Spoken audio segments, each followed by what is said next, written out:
Heiho dan Peta, organisasi militer bentukan Jepang di Indonesia. Latar belakang pendirian Heiho dan Peta. 1. Kebutuhan perang Pasifik. Jepang sangat membutuhkan cadangan tentara tambahan untuk menghadapi perang Pasifik yang semakin meluas melawan sekutu. 2. Heiho dibentuk. Pada April 1943, Heiho atau pembantu prajurit resmi dibentuk sebagai pasukan pembantu. 3. Peta didirikan. Pada Oktober 1943, Pembela Tanah Air atau Peta didirikan, memungkinkan rekrutmen massal pemuda Indonesia. 4. Strategi pemanfaatan pemuda. Jepang secara strategis memanfaatkan potensi pemuda Indonesia untuk menjadi pasukan pendukung dalam upaya perang mereka. Tokoh dan pahlawan terkait Heiho. Pendiri dan pemimpin secara organisasi, Heiho tidak didirikan oleh tokoh Indonesia, melainkan dibentuk langsung oleh Markas Besar Angkatan Darat Jepang, Imperial Japanese Army, pada April 1943. Pemimpin, tidak ada tokoh Indonesia menjadi pemimpin tertinggi Heiho karena organisasi ini berada di bawah komando unit militer Jepang masing-masing. Struktur pemuda Indonesia yang masuk Heiho langsung menjadi bawahan perwira Jepang. Mereka tidak memiliki jabatan tinggi seperti di Peta. Pangkat tertinggi bagi orang Indonesia di Heiho biasanya hanya sekelas sersan atau guntoy. Tokoh dan pahlawan lulusan Heiho, meskipun Heiho merupakan pasukan pembantu, banyak anggotanya yang mendapatkan pelatihan militer sangat disiplin dan kemudian hari menjadi tokoh kunci TNI atau menjadi pahlawan nasional. Beberapa di antaranya adalah Jenderal Soeharto sebelum masuk Peta, Jenderal Ahmad Yani, Jenderal Besar Abdul Haris Nasution, Umar Wirahadikusuma, Wakil Presiden RI keempat.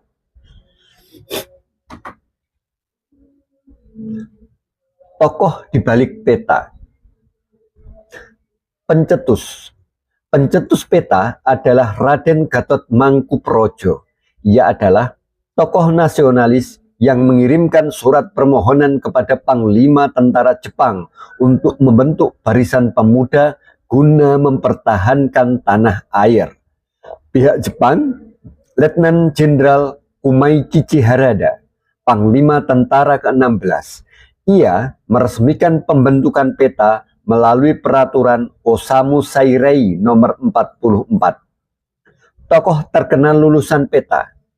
Yang pertama adalah Jenderal Sudirman, mantan Daidancho, batalion komandan di Kroya. Kemudian yang kedua Soeharto, mantan Sodancho, komandan peleton. Yang ketiga adalah Supriyadi, pemimpin pemberontakan Peta di Blitar melawan Jepang. Yang berikutnya adalah Ahmad Yani dan Gatot Subroto, tokoh militer penting yang juga memulai karir di Peta. Heiho. Berikutnya adalah Heiho, tentara pembantu Jepang. Heiho atau pembantu prajurit dibentuk untuk mendukung militer Jepang dalam berbagai tugas.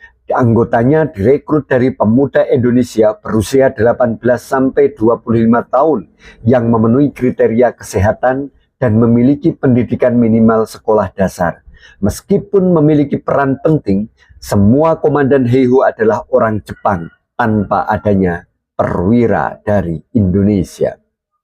Tugas utama mereka meliputi pekerjaan kasar militer, pembangunan kubu pertahanan, penjagaan tahanan, serta ikut bertempur. Anggota Heiho dikerahkan ke berbagai medan perang seperti Kalimantan, Burma, dan Morotai, seringkali menjadi garda terdepan dalam pertempuran yang berat.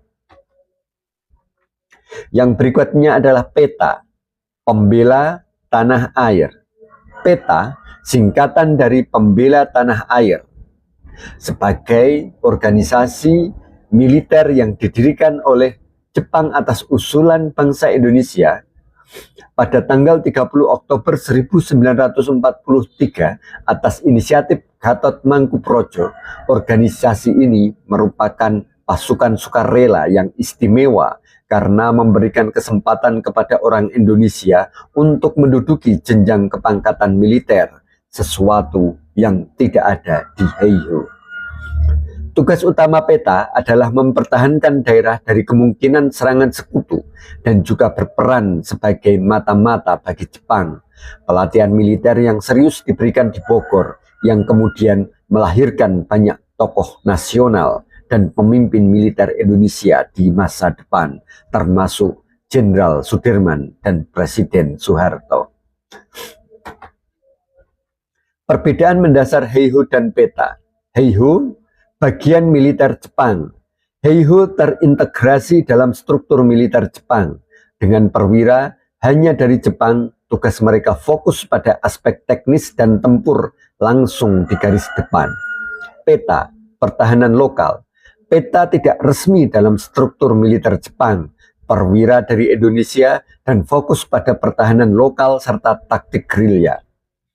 Pelatihan dan fleksibilitas. Heiho lebih terlatih secara militer murni, sedangkan PETA lebih fleksibel dan memiliki peran krusial dalam cikal bakal kemerdekaan Indonesia. Sekarang, peran dalam masa pendudukan Jepang. Heiho, dukungan logistik dan tempur. Anggota Heiho secara signifikan membantu upaya perang Jepang di medan tempur dan dalam logistik. Mereka seringkali ditempatkan sebagai pasukan garis depan menjadi tameng dalam berbagai pertempuran berat melawan sekutu. PETA, Pondasi Militer Indonesia. PETA berperan vital dalam mempertahankan wilayah Indonesia. Lebih dari itu, PETA menjadi cikal bakal dan fondasi bagi pembentukan Tentara Nasional Indonesia atau TNI setelah kemerdekaan. Banyak anggotanya kemudian menjadi pemimpin perjuangan kemerdekaan. Konflik dan pemberontakan, kesadaran dan perlawanan. Seiring waktu, banyak anggota PETA dan Heiho mulai menyadari penindasan Jepang dan bangkit melawan perlawanan. Pemberontakan PETA di Blitar. Salah satu contoh paling terkenal adalah pemberontakan PETA Blitar pada Februari 1945 yang dipimpin oleh Supriyadi, menunjukkan semangat anti-Jepang. Berikutnya, bergabung dengan perjuangan.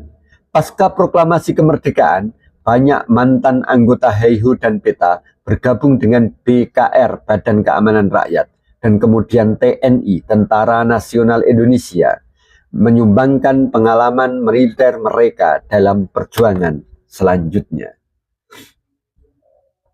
Warisan Heiho dan PETA. Yang pertama, Heiho dan PETA dibentuk oleh Jepang. Yang kedua, Heiho dan PETA merupakan pelatihan militer. Yang ketiga, Heiho dan PETA tetap menjaga kesadaran nasional. Yang keempat, Heiho dan PETA merupakan pondasi Tentara Nasional Indonesia. Yang kelima, Heiho dan PETA merupakan tonggak awal sejarah militer modern di Indonesia.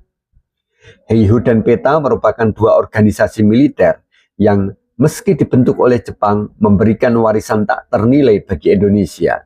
PETA secara khusus menjadi pondasi utama bagi pembentukan angkatan bersenjata nasional pasca kemerdekaan.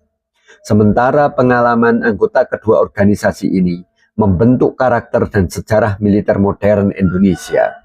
Perjuangan dan pengorbanan mereka menginspirasi semangat kemerdekaan dan keberanian bangsa.